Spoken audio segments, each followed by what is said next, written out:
So we've had a lot of talk of the technology today, but all of you mentioned people and how important people are. And I think anybody who looks around this room and when it was all filled and even went on the hallways, there is, I'm not going to call it a crisis, but there is, there's a lot of white men of a certain age, and there are some younger people coming in, but this is a big challenge. And maybe Freddie, you can talk, because I know you're working in I guess, Phoenix, right? To kind of address this issue. But what do you all see as the challenge of getting people, young people, interested in our industry and getting diversity within the industry?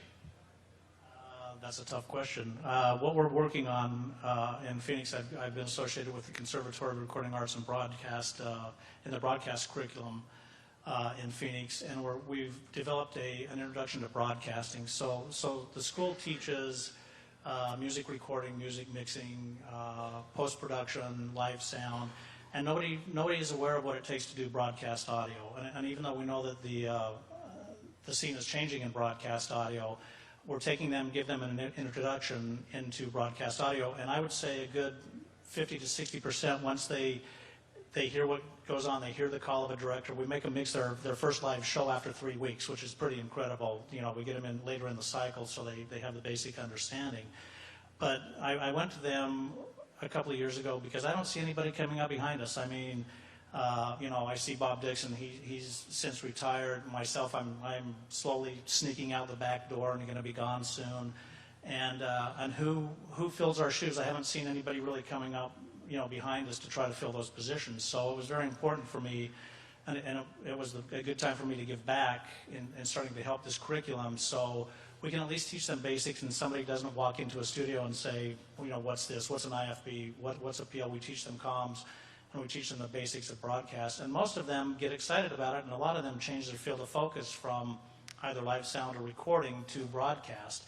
The challenge that we have now today is internship is a part of their graduation, and that is the tough part, is placing interns into broadcasting. We've got it down with the studios over the years where they take internships, and we've got great relationships there. But now, for those of you who have an opportunity to hire an intern, it's a great way to bring somebody into your facility, teach them your ropes. They have a great and basic understanding of what broadcasting is, and it would be a great way to bring them up. So I just don't see a lot of people coming up and have the enthusiasm with what we did in growing up. We used to have time on site to be able to teach somebody. When I was under Bob Seiderman's wing, we'd go in Wednesday for a Sunday football game. I mean, that was unheard of. So he had time to teach us, what to do and the CBS philosophy and the philosophy of broadcast audio. We don't have the luxury of time any longer. So the more we can educate somebody on coming into the industry, the better off we're going to be, because we just don't have that luxury of time on site any longer. Pat, what's your perspective? Because obviously you guys do hire a lot of crews and work with a lot of camera people. And really one of the big challenges that we face with the growth of our company is staffing our trucks. But we have a guy in our office, Brian Rule, has done an absolutely unbelievable job of developing an apprentice and internship program. And with that program, Brian has had a pretty special personal focus on diversity, which has been great. And we've got some really accomplished young people that are, we had a couple of folks that just came out of our apprentice program within the last year or so that were working on the Big Ten championship. And this was a sizable show. It was actually the studio show, which is actually more complex than the game itself in some instances. And these two young people did an absolutely fabulous job. And so I think, we've been very fortunate that we've actually been quite aggressive in developing this and going to the schools like Freddie's, where people are coming out of they're either about to graduate or they're in their junior year and they're going to graduate and they want to come in and intern for the summer.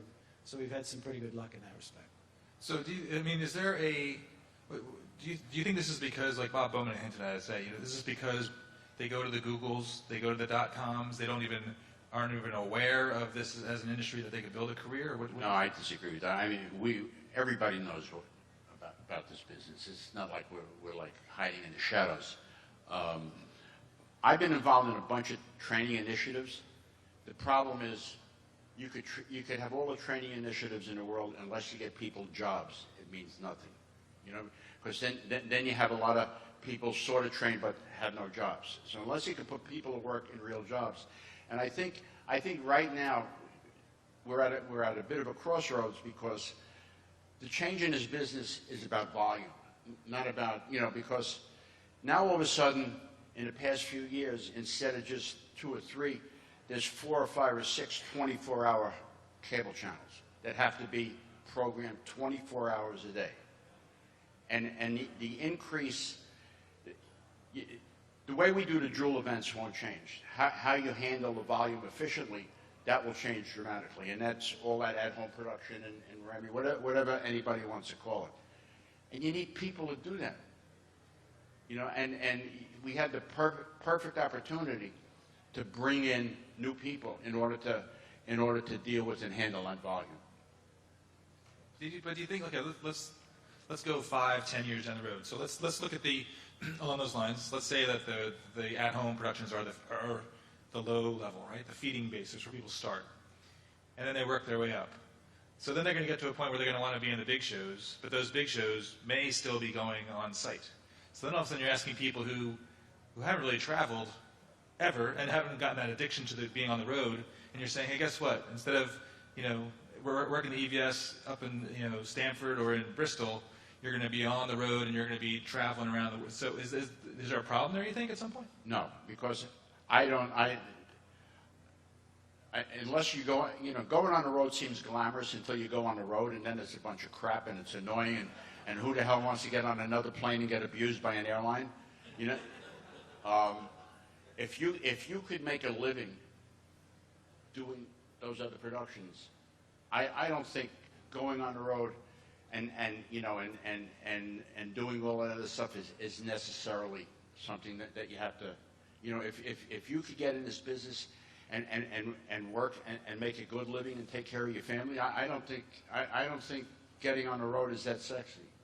But that's what I'm saying. How do you get people to sit there and say, oh, I'm going to be done doing a Remy production for college football, and I'm going to now become part of a traveling circus?